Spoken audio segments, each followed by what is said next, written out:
school staff member in the Wayzata School District is in jail, held without bail due to accusations of criminal sexual conduct. The staff member worked at Gleason Lake Elementary School in Plymouth. Sonia Goins joins us now with the latest. Sonia?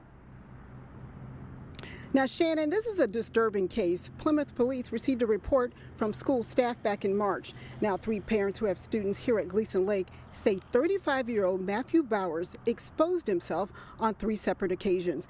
Now, Bowers has been charged with criminal sexual conduct. He was arrested after 3 girls accused him of exposing himself on a playground last month while the girls were attending the home-based before and after school program.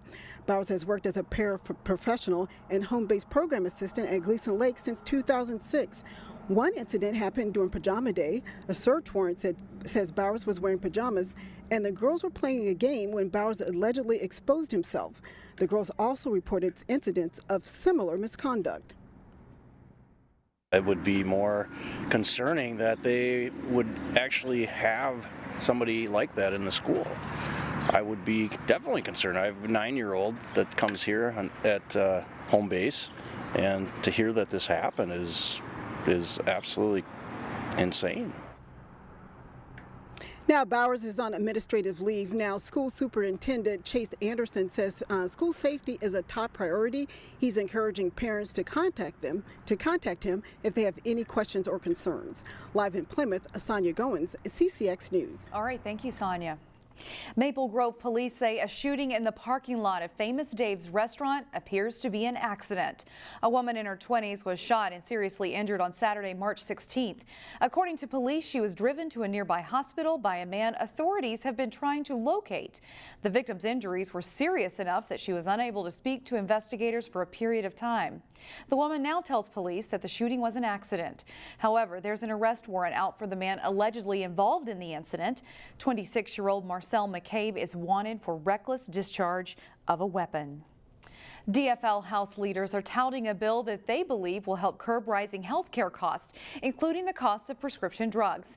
Eric Nelson joins us now with both sides of the issue. Shannon, House DFL leaders unveiled their new Health and Human Services proposal today in St. Paul.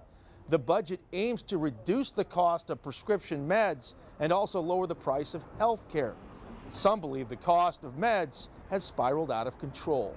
Minnesotans are struggling to deal with the rapidly increasing costs of prescription drugs. This is unacceptable.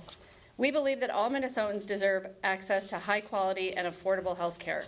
Our budget works to ensure every Minnesotan can afford their health insurance and actually get the care they need when they need it. House Speaker Melissa Hortman says that instead of giving money to insurance companies with no strings attached, the DFL plan will implement health insurance discounts that go directly to consumers.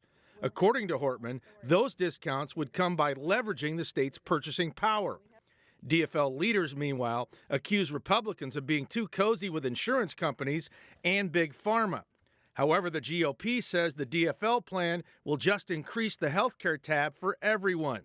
Currently, 350,000 people in Minnesota are uninsured. We're going to secure the Health Care Access Fund, and in doing that, protect health care for more than 1 million Minnesotans. We're going to protect women's access to health care and ensure that women's health care decisions are between them and their doctors, not them and their employers, and not them and politicians. House DFL members like this budget proposal because they say it is transparent. The public will know exactly what they're getting if it becomes reality. Reporting in St. Paul, I'm Eric Nelson, CCX News. A toy store that used to have a presence in Maple Grove is now closing all of its other stores. Creative Kidstuff announced the closing of all 6 of its Twin Cities stores, including its locations at the Ridgedale Shopping Center in Minnetonka and the shops at West End in St. Louis Park. The closures are expected to happen by June 30th. Today's Standout student is part of an award-winning team. Ben Shreve is a senior at Maranatha Christian Academy. He is the school's valedictorian and an engineer making waves in the field of robotics. Here's Sonia Goins. So then when you multiply the velocity and you divide it by the radius, you get the angular velocity. The robotics program at Maranatha Christian Academy is really taking off. Although the group has only been operating for 3 years, the team recently placed first in a state competition. I'm really proud of the team. I was on the first year team that we had, which was 3 years ago. Ben Shreve is one of the engineers with the Mustang Gear Gang.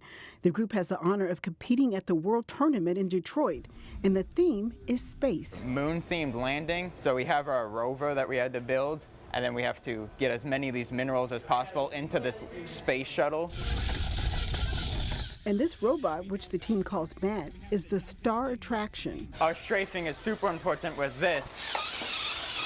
It took students about 5 months to build Robot Matt. We use quite a bit of 3D printing on the robot. He's fast and has a wide range of motion. We're trying to grab 2 at a time, and then we go backwards, and we have to dump it in this lander. The machine will be judged in many areas, including speed. So we only have like 2 minutes to do all of our driving, and then we have 30 seconds where the robot drives itself. Robot Matt has to navigate a moon-like surface, and just like a NASA mission, there's a goal. To get as many of these balls and blocks in the lander as possible. Ben and his teammates are grounded, hoping to solve problems right here on Earth. Instead of just saying, yes, this is a problem and it has to be solved, we're actually the ones solving these issues and making the world a better place. Sonia Goins, CCX News.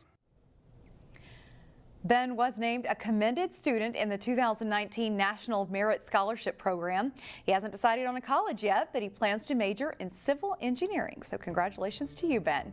And a reminder for you, you can see this and all of our stories on our website. Go to ccxmedia.org.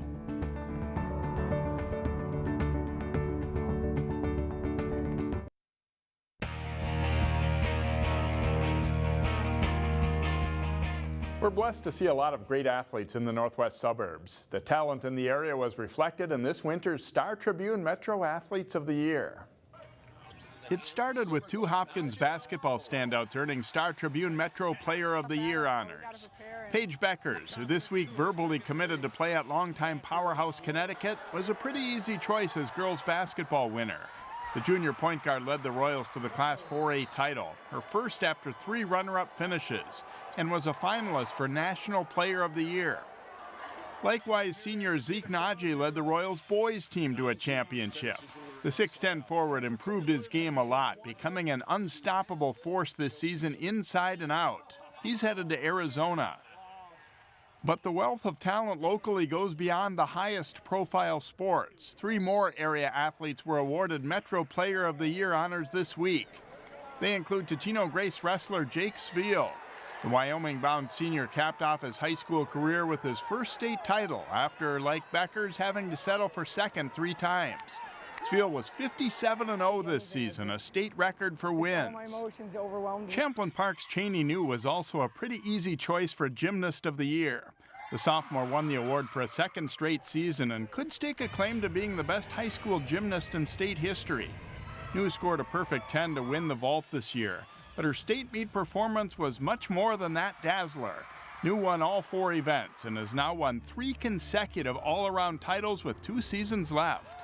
The 5th local athlete to earn the Metro Player of the Year award is Wayzata Nordic skier Mara McCullough. The senior is another repeat winner. McCullough skied to her 2nd consecutive state title, overtaking Armstrong's Lucy Anderson near the finish. McCullough is the first repeat state champ since Stillwater's Jessie Diggins in 2007 and 2008. Diggins is now an Olympic gold medalist. Well, Park Center's baseball team tied for 6th place in the 14-team Northwest Suburban Conference last spring. With most of those players back, the Pirates believe they have the talent to move up this year. John Jacobson has more. 8 players from 2018 who saw regular playing time for the Park Center baseball team return this spring, and that experience helps. And when you can know that you've got almost your starting 9 ready to go that you can trust, and then it's just looking at maybe some of those younger guys that maybe got some playing time on a JV last year or some playing time on last year's Legion team that they can battle for kind of that last couple spots on the field. It's a big reassurance to know we've got that stability. We have a lot of the same people coming back, so we are all used to each other. We have great team chemistry with each other, so that should help towards winning games.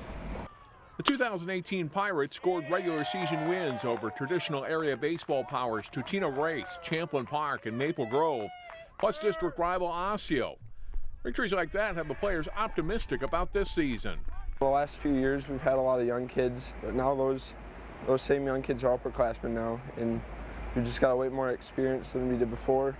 And I can't wait to see what those upperclassmen have to offer and the new younger kids. We can build off of that with the talent that we are getting back this year and just win some more games and win a couple games in section. Among the players back in green and gold this spring are shortstop Tanner Stein, pitcher first baseman Tanner Shreve, infielder pitcher Jackson Dwyer, Riley Peterson, who will likely play a number of positions. A mid-April snowstorm last year meant teams in all sports had to play a compact schedule once the games got underway. A more normal spring this year would be a welcome sight. Our numbers, they really don't allow us to play, 5-6 games a week. So knowing that we might actually get out the first, second week of April instead of the fourth week of April is, again, a big plus for us. John Jacobson, CCX Sports. Park Center's home opener is scheduled for this coming Tuesday, April 9th against Armstrong, and that's a game you can see live here on CCX and online at ccxmedia.org.